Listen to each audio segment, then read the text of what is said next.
కాళేశ్వరంలో సరస్వతి నది పుష్కరాల్లో పుణ్యస్నానం ఆచరించారు సీఎం రేవంత్ రెడ్డి. సరస్వతి విగ్రహంతో పాటు వసతి గృహాల సముదాయాన్ని ప్రారంభించారు.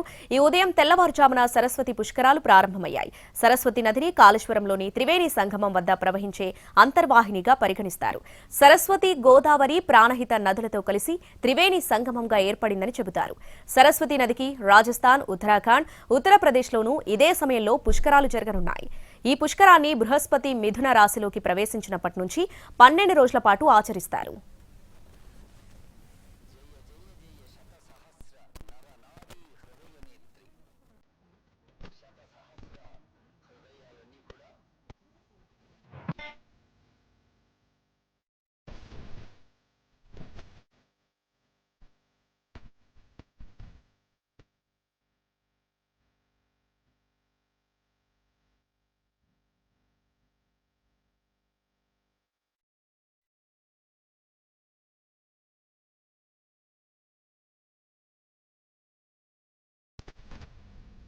పుష్కరాలకు ప్రతిరోజు ఒక పీఠాధిపతి త్రివేణి సంగమంలో పుణ్యస్నానం ఆచరించనున్నారు.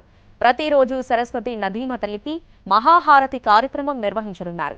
పుష్కర స్నానం ఆచరించి కాళేశ్వర ముక్తీశ్వరుణ్ణి దర్శించుకునేందుకు 2 తెలుగు రాష్ట్రాలతో పాటు కర్ణాటక, మహారాష్ట్ర నుంచి లక్షల మంది భక్తులు తరలివస్తారన్న అంచనాలతో భారీ ఏర్పాట్లు చేసింది ప్రభుత్వం.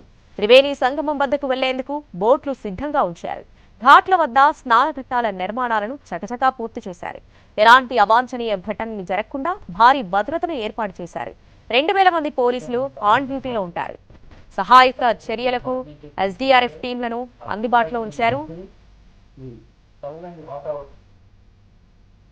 ఇక సరస్వతి పుష్కరాల్లో పాల్గొనేందుకు వెళ్లే భక్తుల కోసం తెలుగు రాష్ట్రాల్లోని వివిధ ప్రాంతాల నుంచి ఆర్టీసీ ప్రత్యేకంగా 800 బస్సులను ఏర్పాటు చేసింది. మరోవైపు హెలికాప్టర్లో జాయ్ రైడ్ కి కూడా ఏర్పాట్లు చేశారు. 6-7 నిమిషాలుండే జాయ్ రైడ్ కోసం టికెట్ ధరను 4,500 రూపాయలుగా నిర్ణయించారు.